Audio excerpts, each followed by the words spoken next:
வாங்கின sir number தந்தாங்க. இவன் கால் பண்ணி, சார் நான் இதுமாரி சண்முகல் ராயம்பரத்துலேருந்து பேசுகிறேன். சொல்லுப்பா, நீ தெரியும், நீ பொட்டவழிப்புறையில் தானே உங்கள் வீடு, தெரியும்ப்பா, நீ வந்திருக்கப்பா அப்படின்னு சொன்னார். சரி சார், இதுமாரி நான் படிக்கணும்னு இருக்கு அப்படின்னு சொல்லிட்டு ஜாயின் பண்ணிட்டேன்.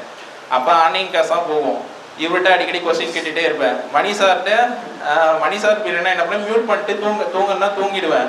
ஆனால் இவர் வந்து அப்படி இருக்க மாட்டார். சண்முகல் கேட்குதான்னு கேட்டுகிட்டே இருப்பார். தூங்கவே முடியாது. இவர் ஏன்பா தூங்கவே விட மாட்டேங்கிறாரு என்ன.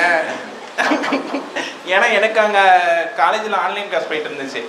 அப்போலாம் நான் தூங்கிடுவேன் மியூட்டில் போட்டுட்டு. இவர் கூப்பிட்டுட்டே இருந்ததும் அப்போ கொஞ்சம் கவனிப்பேன். அப்போல்லாம் நல்லா இருந்துச்சு. அப்புறம் யோசித்தேன், சரி சப்போஸ் நம்ம இப்போ ஆடியோ ஆகணும்னா நான் கேட்டேன். நிறைய பேர் இந்த கவர்மெண்ட் ஸ்டாஃப்ட்டெல்லாம் கேட்டேன் என்ன ஆகணும் அப்படின்னு சொல்லிட்டு. அப்போ ரெவன்யூ டிபார்ட்மெண்ட்டில் ஏதாச்சும் ஒரு போஸ்ட் எடுக்கணும். நான் ரிட்டையர் ஆகும்போது ஆடியோ ஆனாலும் ஆவேன். அப்போ ஜூனியர் ரெவன்யூ இன்ஸ்பெக்டராக ஆகலாம், இல்லைனா விஏஓ ஆகலாம். என்னோட கனவு அதான் இருந்துச்சு. நான் எவ்வளோ மார்க் எடுத்தாலும் நான் ரெஜிஸ்ட்ரேஷனு போன டைமில் ஃபஸ்ட் மார்க் செகண்ட் மார்க்லாம் ரெஜிஸ்ட்ரேஷனுக்கு அடிச்சுக்கிட்டாங்க. ரெஜிஸ்ட்ரேஷன் ஏன்டா இந்த டிபார்ட்மெண்ட்டுக்கு அடிச்சிருக்கீங்க அப்படின்னு.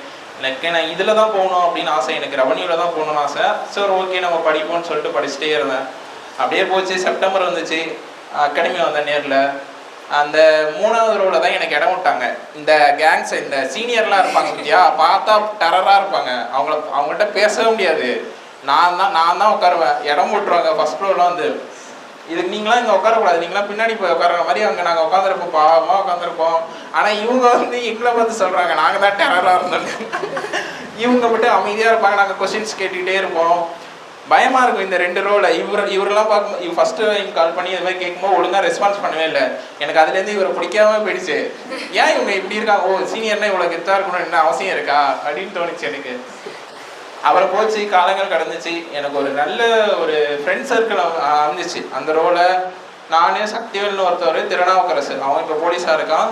இன்னொருத்தவங்க பிகேன்னு சொல்லிட்டு இன்னொரு என் ஃப்ரெண்டு இருந்தாங்க. அப்புறம் இன்னொரு அக்கா உமான்னு சொல்லிட்டு சார் தெரியும். அவங்க வந்துட்டு 1 lakh சேலரி வாங்கிட்டு அதை ஸ்கிப் பண்ணிட்டு வந்து படித்தாங்க அந்த அக்கா தான். அப்போ எனக்கு நல்ல ஃப்ரெண்ட்ஷிப் சர்க்கிள் கிடச்சிது. நான் ரொம்ப அவன் திருநாவுக்கரசு வந்துட்டு போலீஸ் எக்ஸாம் கிளியர் பண்ணிட்டான். பண்ண முடியுமா பண்ண முடியாதா தெரிஞ்சு நாங்கள் 2 பேரும் போகிறோம். பெரம்பலூரில் போட்டுட்டு சும்மா எழுதிட்டு வருவோம்டா. அவங்க ஃபேமிலி சுச்சுவேஷன் பார்த்தா ரொம்ப லோ. நான் எப்படியாச்சும் வேலைக்கு போனால் நானும் வேண்டிகிட்டே இருப்பேன். அவனும் சரி போயிடலாம் அப்படின்னு சொல்லிட்டு அவனை நான் கைட் பண்ணிகிட்டே இருப்பேன். போயிடலாம். ஃபிசிக்கல் முடிஞ்சிச்சு, ரிசல்ட் வந்துச்சு, அவனும் ஜாப் போயிட்டான்.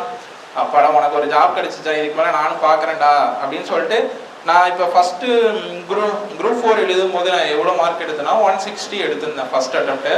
மேக்ஸில் 19 மேக்ஸ் போட்டிருந்தேன். எனக்கு பேசிக்காக மேக்ஸ் நல்லா வரும். நான் இன்ஜினியரிங் ஸ்டூடெண்ட்ஸ்னு